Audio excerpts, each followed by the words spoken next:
বহুতে কৈ আছিলে যে বা পিগমেন্টেশনৰ কাৰণে ভিডিঅ' দিয়ক ঠিক আছে মই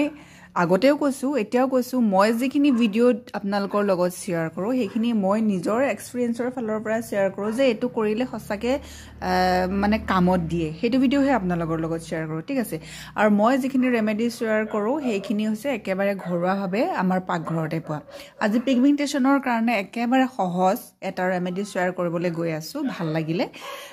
লাইক কৰিব আৰু কমেন্ট কৰি জনাব কেনেকুৱা পালে আৰু যদি ইউজফুল বুলি ভাবে ভিডিঅ'টো যদি কাৰোবাৰ সহায় হ'ব বুলি ভাবে তেনেহলে শেয়াৰ কৰিবলৈ নাপাহৰিব ঠিক আছে মই এতিয়া এই হাততে অকনমান লৈছো ঘিউ গৰু ঘিউ খাটি গৰু ঘিউ ভাল ঘিউ লব আৰু ঘিউ লৈ এই চামুচখনে লৈছো চামুচখনে লৈ গুটি মুখখনতে পিগমেন্টেশনৰ জুন্দখত যে থাকে হেকিনতে লগাব লাগিব কোনো কথা নাই পিগমেন্টেশন আমাৰ লাহে লাহে বাঢ়ি অহা দেখা যায় গুটি মুখখনতে অকনমান সাৰ্কেল কৰি পেলাই মাসাজ কৰিছো হাতে কৰিলেও কৰিব পাৰে কিন্তু মই এফালে হাতটোৱেদি অলপকে লৈ মানে চামুচখনেদি কৰি আছো আমাৰ পিগমেন্টেশনৰ কাৰণে ঘৰুৱা বহুত উপায় আছে আপোনালোকে যদি ডেইলি কৰে নাইবা এদিন যদি কৰে তেনেহলে পিগমেন্টেশনটো যোনখিনি কোলা দাগ হয় সেইখিনি অলপমান কমি যাব নাইবা সেইখিনি নাবাহে যেনেকৈ আপোনালোকৰ বাহি আহিছিলে হেতু নাবাহে আৰু ঘৰুৱা ৰেমেডি ব্যৱহাৰ কৰিব কোনো সাইড ইফেক্ট নাই মই যিখিনি সুফল পাওঁ সেইখিনি আপোনাৰ লগত শেয়াৰ কৰো বাৰে কৈ থাকো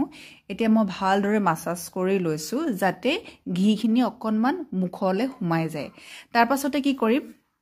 কটনৰ কাপোৰ এখন লৈ লৈছো মই ৰুমাল এখন লৈ লৈছো আৰু পানী অকনমান গৰম কৰি ললো আৰু পানীতে সহ্য কৰিব পৰাকে আৰু সেই পানীতে ৰুমালখন তিয়াই পেলাই মই এতিয়া মুখত দিম ঘৰুৱা ৰেমেডি আপোনালোকে ব্যৱহাৰ কৰিবচোন বহুতে সুফল পায় আমাৰ যিখিনি পিগমেন্টেশন কোলা দাগ সেইখিনি মানে কমি যোৱাত সহায় হয় আৰু যিখিনি বাহি যায় ন অকনমান দুটা তিনটা তিল থাকিলে ধৰক হেতু পাই বহুত ডাঙৰ হৈ যায়গে পিগমেন্টেশন হয় না বাৰু আৰু সেইখিনি মানে নেবাহে আৰু কমাই দিব লাহে আপোনালোকে যদি আজি ভিডিঅ'টো চাই আছে তেনেহলে আজিৰ পৰাই ষ্টাৰ্ট কৰি দিয়ক পিগমেন্টেশনৰ কাৰণে ঘৰুৱা পদ্ধতি বহুত আছে মই এটাকে লৈ আহিম আপোনালোকে যেহেতু কোনো সাইড ইফেক্ট নাই আপোনালোকে ঘৰুৱা পদ্ধতিৰে আপোনালোকৰ পিগমেন্টেশন অলপমান কমাব পাৰে অতি সোনকালে কমি নাযায় লাহে কমি যাব আপোনালোকে এটাৰ পাছত এটা কৰি যাওক আৰু যিমানে মুখখন